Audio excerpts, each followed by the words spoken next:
"You can sleep, human. I'll keep watch," the little alien girl said. He didn't correct her. The equipment failure happened at 14 to 22 local time, which was technically afternoon but felt like the end of something. Tomas had been on the survey plateau for 11 days. He and his partner Devi had spent the first 8 of those days mapping subsurface resonance patterns across a 40-kilometer grid, which was the kind of work that was interesting for approximately the first 6 hours, and then became a specific variety of physical suffering dressed up as science. The plateau was cold at altitude, warm at the surface, and possessed of a wind that had apparently decided to spend the entire autumn season exploring the exact frequency at which it could rattle a person's back teeth. The resonance equipment was sensitive. The wind was not. This was a conflict with no satisfying resolution. On day 9, Devi had started showing symptoms. Nothing serious, the medic at base camp had said, but nothing she should ignore at altitude either. On day 10, the emergency transport had come for her. Tomas had helped her load her gear and told her he'd follow on the scheduled pickup in 3 days, and meant it when he said it. On day 11, the primary resonance array went down, not spectacularly. Not in a way that produced sparks or smoke, or the clean narrative satisfaction of a thing visibly breaking. Tomas had spent the better part of 6 hours running diagnostics, which told him what he already suspected. The calibration module had shifted. The array was reading its own internal geometry as external data. It simply stopped returning signal, in the specific maddening fashion of equipment that has been jostled 1 millimeter too many times by a wind that doesn't know or care what resonance surveys cost per kilometer. And the fix required getting under the primary housing in a way that required both hands and a second set of eyes. He did not have a second set of eyes. He had his own 2 eyes, which were by that point very tired, and his field kit, and the specific competence of a person who had been doing planetary survey work for 19 years, and knew how to be methodical even when methodical felt like running in place. He had fixed it. It had taken until 21:40 local time, and the fix held, and he had eaten a field ration sitting on the equipment case, and looked at the data stream coming in clean and experienced a satisfaction so simple and complete, it was almost embarrassing. Then he had tried to sleep. Small, 6-limbed, roughly analogous to large mustelids in body type. They were native to the plateau ecosystem and mostly nocturnal and not dangerous to adult humans. The problem with the plateau at night was not the temperature. He had good cold weather kit. It was not the wind, which by nightfall had mostly satisfied itself and dropped to a murmur. It was the bioluminescent animals. He had been briefed on them. They were curious about artificial light and heat sources, which meant they were curious about the survey camp, which meant that at intervals throughout the night, there were sounds, soft, investigative, which was the category of reassurance that always contained the word mostly in a position you had to decide how much weight to give it. They moved in loose groups. Closed that a nervous system trained by several million years of mammalian evolution to treat as a threat signal had trouble simply ignoring. Tomas was not nervous, precisely. He had been on enough survey assignments in enough places with enough things that moved in the dark to have learned the difference between a dangerous sound and an interesting one. But his nervous system did not always update as quickly as his assessment did, and so every 40 minutes or so he would come up out of sleep into alert attention and lie in the dark for several seconds, running a quick environmental check before his body agreed to stand down. He had been doing this for 38 hours of inadequate rest. He was, in the specific technical sense, exhausted. He was lying in his sleeping kit at 22:15 local time, looking at the inside of the shelter roof and recalibrating his expectations about sleep, when he heard the sound outside that was different. Not the soft investigative sounds of the bioluminescent animals, not the wind. The primary star was below the horizon, but 2 of the system's moons were up, one larger and pale amber, one smaller and almost white, and between them they gave the landscape a layered quality, shadows that went in 2 directions at once. Something higher pitched, with a rhythm to it that the animals didn't have. He lay still for a moment and processed it, and then unzipped the shelter and looked out. The plateau at night was extraordinary. He had noticed this every night, and it had not diminished. Light that seemed to come from the ground itself. The bioluminescent animals, when they moved, left brief trails in the grass. It was the kind of place that made a person feel like a very small thing in a very large thing, which Tomas generally found steadying rather than frightening. There was a child sitting on the rock outcropping 30 meters from the shelter. He could see her clearly in the double moonlight, and she could clearly see him because she was looking directly at him with the unhurried attentiveness of someone who had been waiting to see what would come out of the shelter and was now confirming her answer. She was small. Smaller than a human child of equivalent developmental age. He would learn later she was 9, though she read as younger in human terms, and she had the build of her species, which he had met only twice before in professional contexts and not in the field. The Orvadi were not common on survey worlds. They were native to a dim star system, which had given them a physiology calibrated for lower light levels, which gave their eyes in the current moonlight a faint internal luminescence, a very pale silver green that made her gaze distinctly readable even at this distance. He did not startle her, and she did not startle him, which was perhaps the first thing they had in common. "Hello," he said in Standard, which was the only language he reliably had. She said something in her own language, which was Orvati, which he did not have. Then she appeared to consider and said carefully and in a Standard that was slightly formal but entirely functional, "You are the survey human, the camp, yes," he said. "Tomas. And you are—" She said her name, which was Say, and then said something else in Orvati that he didn't follow, and then reconsidered again. "My family camp," she said, "is on the eastern face below the ridge." He oriented himself. The eastern ridge was perhaps 3 kilometers. He looked at her on her rock in the moonlight, alone on the plateau at what was now close to 10:30 at night. "How did you get here?" he said. She looked at the equipment cases, which were secured for the night and stacked near the shelter entrance. Then she looked at the sky, with a brief assessing quality as if checking a source. Then she looked back at him. "I was tracking the Nocthal," she said. "The animals, the ones with light." She paused as if deciding how much to say. "I followed them longer than I meant to follow them, and then the ridge route in the dark." A pause, shorter. "The eastern path is difficult in this light. For my eyes it is not difficult, but the rock face is wet. I assessed it and determined that the crossing was—" She used a word in Orvathi, then seemed to search, then found, "Not advisable, not tonight." He understood. She was stranded until morning, when the rock face dried and the light improved. She was not lost. She was stuck. "Your family," he said. "Will they be—" "They know I am capable," she said, with a directness that was not quite defensive and not quite pride. It was more like a stated fact, the kind offered to preempt concern before it became condescension. "I know the plateau. I have the watch kit." She patted something at her side, a small pack, he could see now, the practical kind that field children carry. "I will cross at dawn," Tomas considered this. 3 kilometers to the family camp, an impassable rock face until morning. A 9-year-old alone on a plateau with nocturnal wildlife and a survey human she had apparently encountered by following bioluminescent animals past the point where she should have turned back. He made the obvious offer. "You can wait in the shelter," he said. "I have a spare field kit. It's warmer than that rock." She considered his shelter with the evaluating look of a person consulting a detailed internal checklist. She looked at him. She looked at the equipment cases. She looked briefly and with evident purpose at the area around the shelter. The approaches, the lines of sight, the positions of the rock outcroppings. "I will stay outside," she said. On the rock, he waited because the sentence had the weight of something with a continuation. "You can sleep, human," she said. "I will keep watch." It was said with the complete seriousness of an offer that expected to be taken seriously. Not sweet. She was 9 years old, and she was sitting on a rock on a dark plateau, and she had been following bioluminescent animals past the point of good judgment. Not childlike in the way that childlike sometimes means small and therefore decorative. It was an operational statement delivered with the specific gravity of someone who understood what keeping watch meant and was telling him she was willing to do it.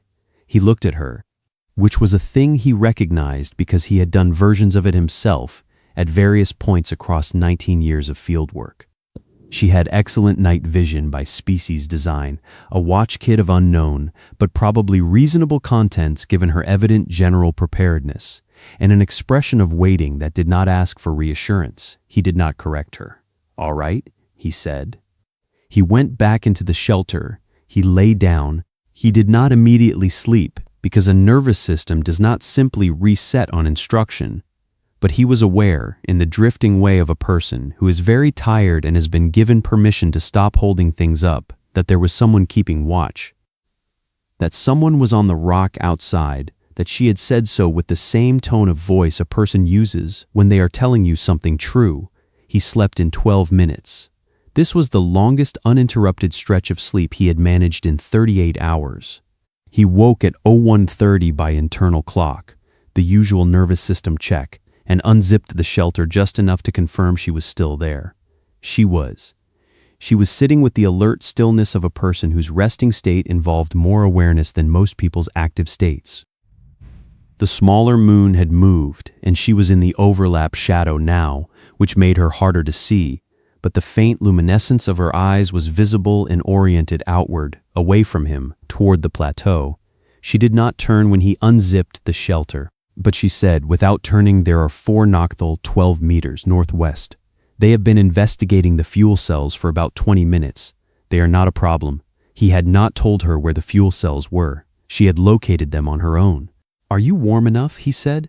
A pause as if she were checking rather than answering. "Yes. There's food if you want it. Field rations. I don't know if they're... I have my own food," she said. "Go back to sleep." He went back to sleep. The second time he woke was at 3:45 by internal clock, and this time he did not unzip the shelter. He lay still and listened. The wind was quiet. The plateau was quiet in the specific way that a place is quiet when the things moving through it are doing so without alarm. He heard faintly the sound of one of the Nocthal, a low investigative whistle, and then heard nothing more from it, which meant it had moved off. He thought about the girl on the rock. He thought about what it would have meant to correct her, to say no.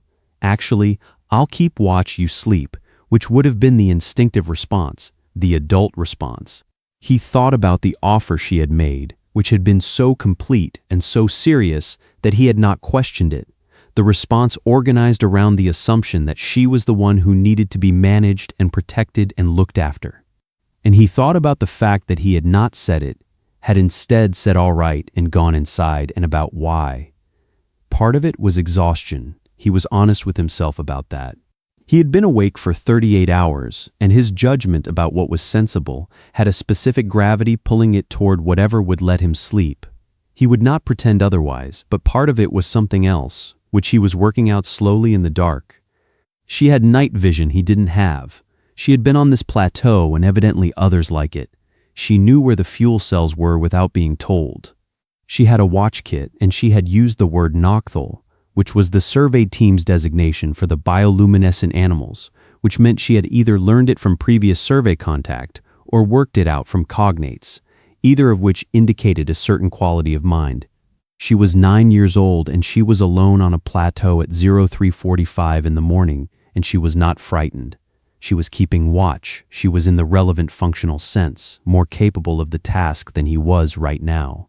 And she had known that when she offered, that was the thing he kept returning to. She had known it.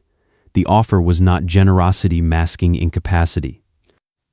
It was an accurate assessment of the situation, offered with the directness of someone who had no patience for the social performance of capability and very little interest in whether he understood the difference. He thought about that for a while. Then he slept again. At 05:20, the first pale change came into the sky.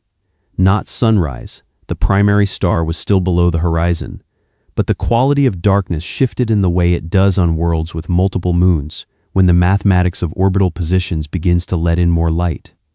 He woke fully, the way he woke when his nervous system had decided it was done, and sat up and opened the shelter. Say was still on the rock. She was looking at the eastern ridge, which in the new pre-light was resolving out of the darkness into shapes. She had her watch kit open beside her on the rock and was eating something from it with methodical small bites. The way a person eats when they are not particularly hungry but understand that food is part of operational maintenance. He brought his own field ration and sat down on the equipment case below the rock and ate. Quiet night, he said. The Nocthal moved south around Joro 400, she said. After that, nothing significant. He thought about asking what she had done with the hours between Iwa 400 and now, and then didn't, because he suspected the answer was that she had kept watch and that asking would suggest he doubted this, which he didn't. The rock face should be crossable in about an hour, he said, once the light improves. 40 minutes, she said, with the precision of someone correcting a variable. The eastern face gets the early light, dries faster than the north-facing sections. He ate his field ration. She ate hers. The sky continued its slow adjustment. You followed the Nocthal, he said, after a while. She made a sound, not quite agreement, not quite acknowledgement. The sound of someone who knows what the next question is and is giving it time to arrive. You knew you were past the safe turn-back point. A longer pause. I thought I had more time, she said. I was wrong about the drying rate on the rock face. I have recorded the correct rate now. How far had you tracked them? Approximately 6 kilometers. He did some arithmetic. The family camp was 3 kilometers from the survey site. The rock face was on the eastern approach to the camp. She had gone 6 kilometers in the opposite direction before deciding the return route was not advisable. You were following them for a long time. They were doing something I had not seen before, she said. She said it without apology and without performance. The way a person who has a genuine excuse offers it as information, not defense. The group division pattern. They split into 2 groups and then the groups coordinated from distance. I have not read about this. I wanted to see how long it lasted. He understood this completely. He had missed the last scheduled check-in of a previous survey because he had been watching a geological formation respond to a temperature shift and had genuinely failed to notice the time. He had been 34 at the time and had been doing this work for 15 years. What did you see? He said. She told him. It took approximately 10 minutes, which was a sign of genuine observation rather than summary. She described the 2 groups' positions, the signal behaviors, a series of light pulse patterns from the bioluminescent patches along their flanks, the coordination patterns, the moments where the light pulsing seemed to direct the other group's movement. She described it with specificity and without embellishment, noting where she was uncertain and distinguishing clearly between what she had seen and what she was inferring from it. He asked questions. She answered them, and occasionally the answers corrected his questions. Has this been recorded anywhere? He said. The coordination behavior? I don't know, she said. My access to the survey biological database is current only to last year. The family camp doesn't have real-time access to the wider archive. He thought about this. He said, I have full database access at the survey terminal. After you cross, if you want, or if your family would want, I could run a search against the current catalog, see if it's been noted. She looked at him directly for the first time in the conversation. The pale luminescence of her eyes was more visible now in the pre-dawn than it had been under the moons. The Orvati iris adjustment to rising light worked differently than human photoreception, and he could see the effect clearly. She was not a species he knew well. But the look was the look of someone presented with a thing they very much want and are deciding how much to want it. That would be useful, she said. It would, he said. And then, because the hour and the light and the quiet quality of the conversation seemed to permit it, what are you looking for? Overall, the Nocthal in particular. She was quiet for a moment. My grandmother studied them, she said. She was a field naturalist. Before I was born, she spent 3 seasons on this plateau. A pause, different in quality from her information pauses, lower, slower, the kind of pause that contains something weight-bearing. She died 4 years ago. Her field notes were not fully organized. My mother has been organizing them. He understood now, or partly. You're following her work, he said. I'm following what she didn't finish, she said, with the precise distinction of someone to whom the difference mattered. He sat with that for a moment. The sky was continuing to lighten. The amber moon was near the horizon. The white moon had set an hour ago and left the plateau to its own illumination, which was increasingly its own. My grandmother was also a surveyor, he said.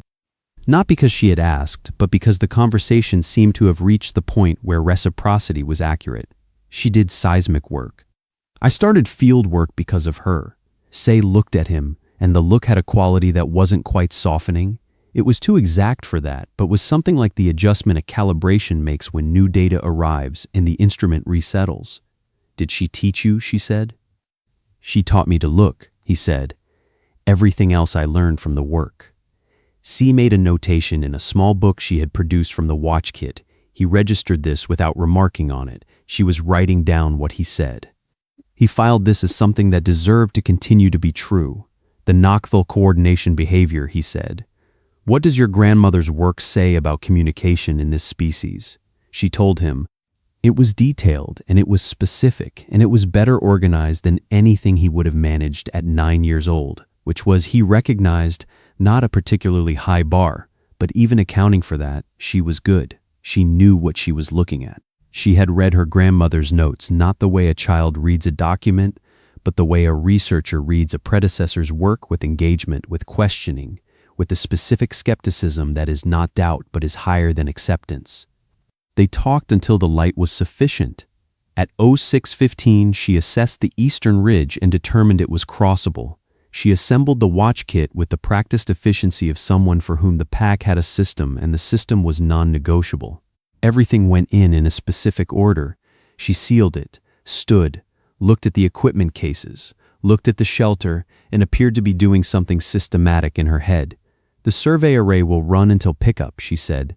Day after tomorrow, he said. She looked at the array position relative to the rock outcroppings, relative to the prevailing wind direction, relative to something she was calculating internally. The wind tonight will come from the north-northwest, she said. The calibration module that failed is the housing fully sealed. He told her what had failed and what he had done to fix it. She made a notation. Then she said there is a pressure gap at the northwest approach around the second outcropping. When the wind comes from that direction, it creates a turbulence pattern at about. She estimated a distance with the accuracy of someone accustomed to estimating distances. It won't be enough to fail the calibration again. But if you reseat the housing seal, you'll get cleaner signal. He looked at her. The pressure gap, he said. My grandmother noted it in year 2 of her study, she said. She was watching wind effects on the nocthal foraging patterns. The turbulence changes the way their light patches read at distance. She recorded the gap location precisely. She tapped the notebook. I can show you the coordinates. She showed him. He took them down in his own field log. Thank you, he said. She looked at him with the direct assessment quality he was beginning to recognize as simply her default resting expression. Not cold, not measuring, exactly. More like present, fully specifically present, registering what was in front of her without the social overlay of performing reception. You did not wake me, she said. It was not an accusation. It was a statement awaiting context. You said you'd keep watch, he said. I slept. She was quiet for a moment. Then she made another notation in the book. He wondered what she was writing and decided, accurately, that he was not owed that information. At 02:20, she said there were 2 nocthal very near the shelter. One came within 4 meters. You were asleep. I moved them on. He had not heard this. He had been that thoroughly asleep, which meant the quality of rest had been, for the first time in 38 hours, genuine. How? He said. She produced from a side pocket of the watch kit a small device, flat, palm-sized, emitting a faint pulse he could see now that she had it out. Low-frequency resonance emitter, she said. It sounds like the territorial signal of a larger nocthal. They don't like it. They moved south. She returned it to the pocket. I turned it on briefly 3 times. They were gone by BO235. She had had this the entire time. She had had a functioning deterrent device for the specific wildlife concern he had been managing by inadequate alertness for 2 nights. You've used it before, he said. My grandmother designed it, she said. The first version, my mother built the current version. It's been in the watch kit since I was 6. A pause. The nocthal are not dangerous to adults, but at night, the group approach behavior can be disorienting, and disorientation on a plateau can cause, she chose the word carefully, poor decisions. He thought about this. He thought about what he had attributed to general survey field nervous system behavior, which was real and existed, but which had also been significantly shaped by the nocturnal approach cycles which she had known, had measured, and had managed. He thought about himself over the past 2 nights, coming up out of sleep at intervals and lying in the dark and running environmental checks and not quite sleeping. Beginning at 22:30 the previous night when he had gone to sleep, she had kept watch. Functionally, operationally, with equipment and methodology and a species advantage in low-light vision that was not small. Your grandmother built the emitter, he said. Your mother refined it. You're using it. Yes, she said. He thought about a 9-year-old on a rock at 02:20 in the morning, turning a device on briefly 3 times to move nocturnal animals away from a shelter where an exhausted survey human was finally actually sleeping. Not doing this to be noticed, not doing it so he would wake up and say thank you, just doing it because she had said she would keep watch, and that was what keeping watch meant, and the watching required action, and so she had acted. Thank you, he said again. She made another notation. The sun, the primary star, was just coming over the southern horizon, which was the direction it rose on this world at this latitude at this season, and the plateau was turning colors he hadn't seen before. The grasses went from gray-blue to a specific pale gold, smaller this time, he thought. She was ready to cross at 06:20. He walked with her to the base of the eastern approach, which took 10 minutes across the plateau, and the rock outcroppings took on a warmth that made them look like something that had been placed deliberately. The nocturnal were somewhere to the south, apparently having been moved on and stayed moved on, and the morning was very quiet. At the base of the rock face, she looked up, read it, and identified the route she would take with the matter-of-fact confidence of a person doing a thing they have done before. Then she looked at him. You'll reseal the housing before tonight, she said.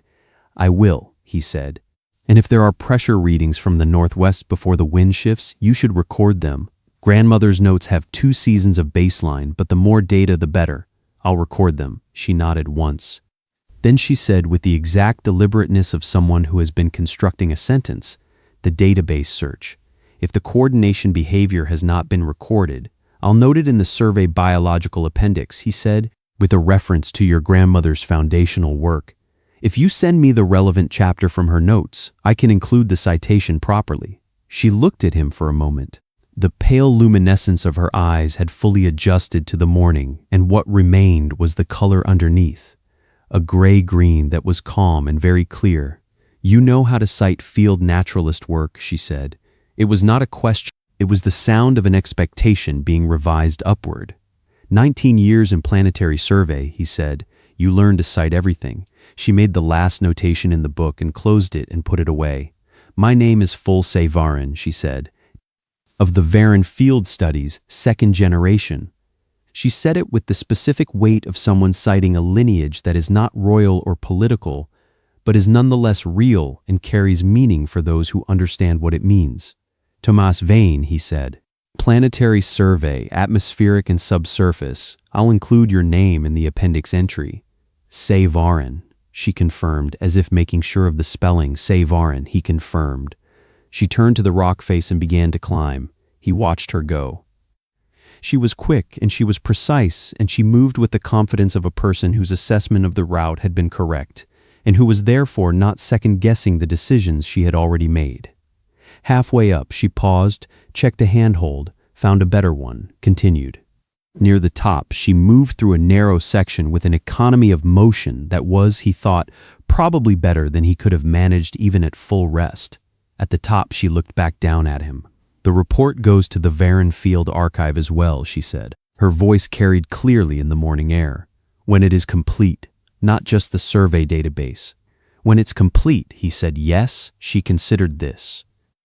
Then she gave a single short nod, the nod of someone accepting a commitment to the record, and turned and walked along the ridge toward the family camp and was out of sight in 4 minutes. He stood at the base of the rock face for a moment. The plateau was warm now. The gold-pale color of the grasses had settled into something more stable as the direct light came in. The survey camp was a kilometer behind him, the equipment running its morning cycle, the resonance array pulling in data from the subsurface. He thought about the housing seal he needed to reset before the northwest wind came in tonight. He thought about the pressure gap at the second outcropping, recorded in field notes 30 years old and offered to him this morning with the precision of someone for whom the data had value independent of whether the recipient appreciated it.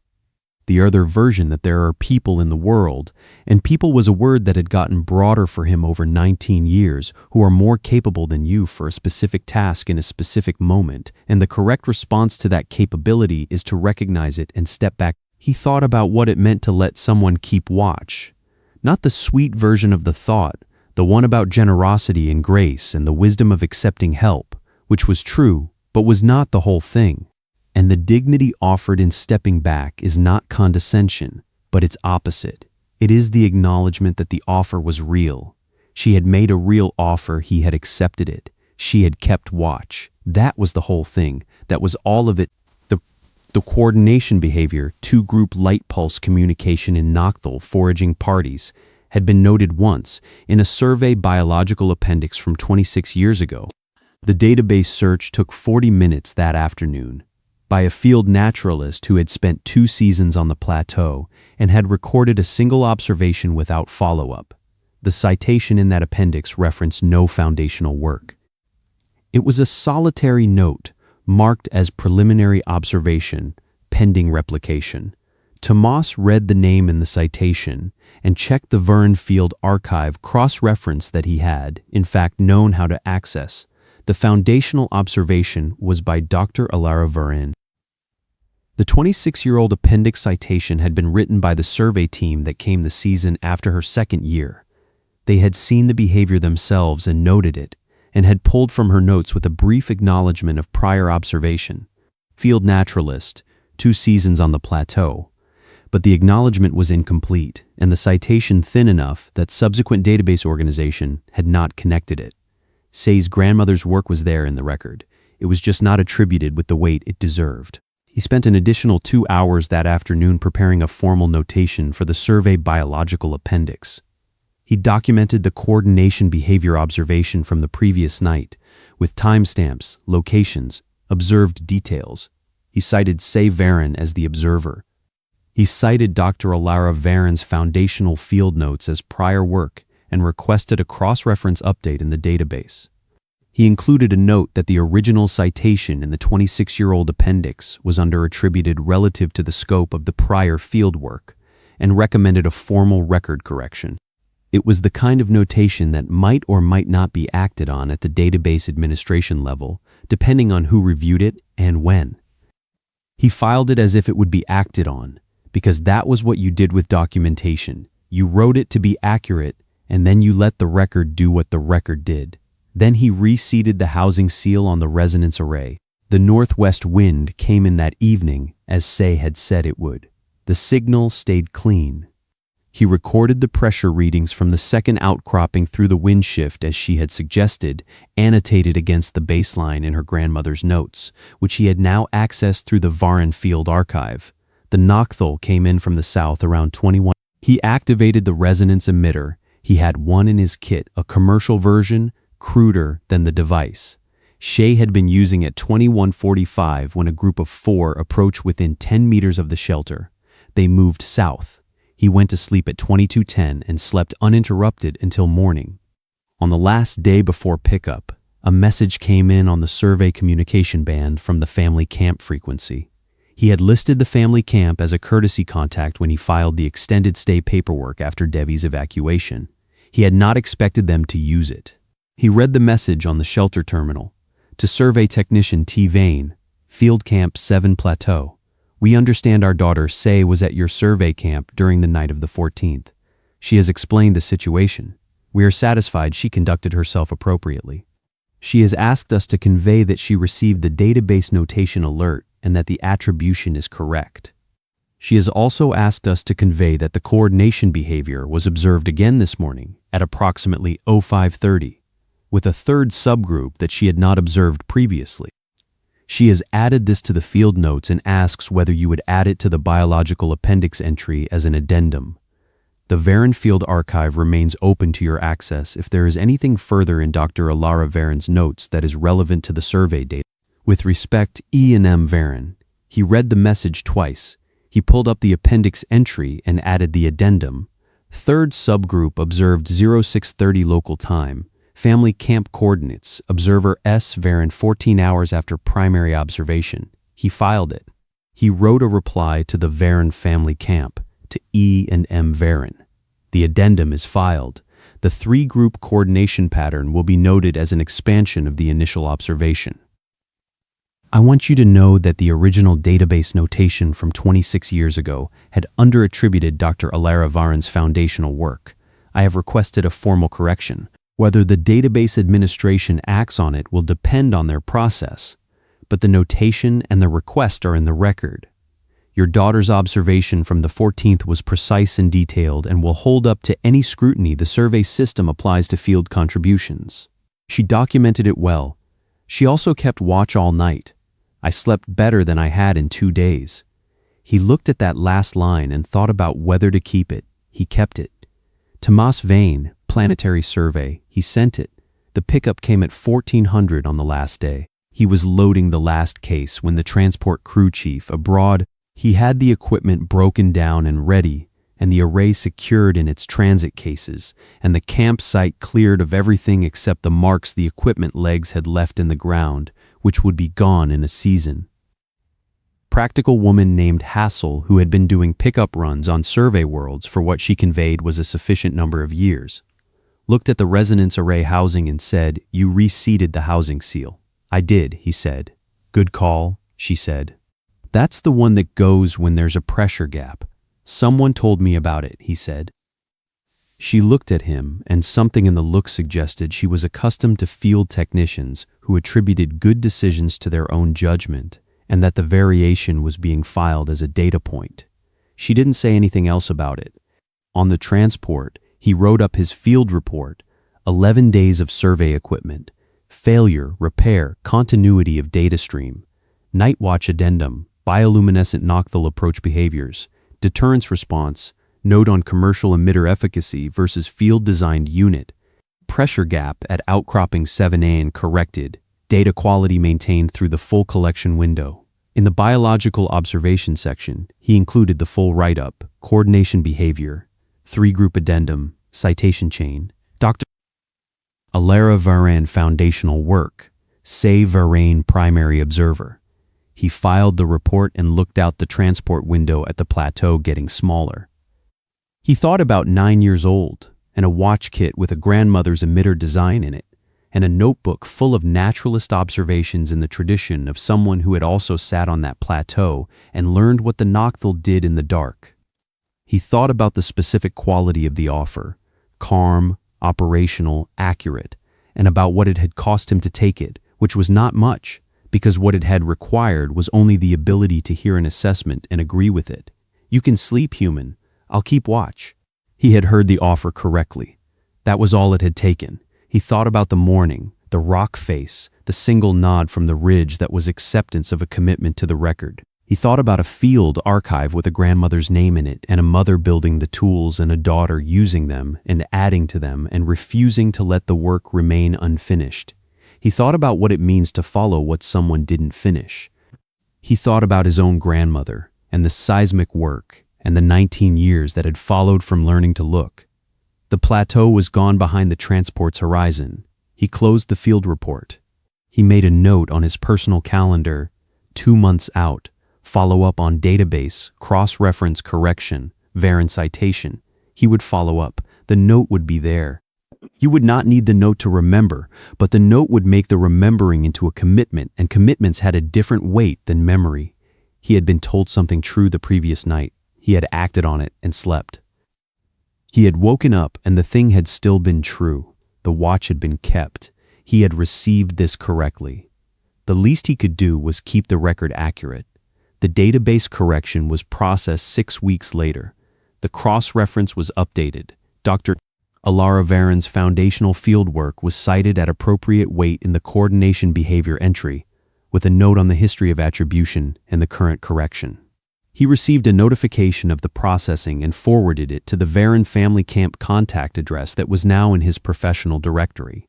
The reply came from Say's account. She had her own, which he had not been surprised to learn in 3 lines. The citation is correct. Grandmother would have noted it. "I have read your survey report. The subsurface data from day 3 is interesting. There is a pressure variance pattern that seems inconsistent with the surrounding formation. I have sent the comparison coordinates from a similar pattern grandmother observed. The Nocthal had a 4-group coordination event on the 28th. I have it in the notes. He read the message. He looked at the comparison coordinates she had sent.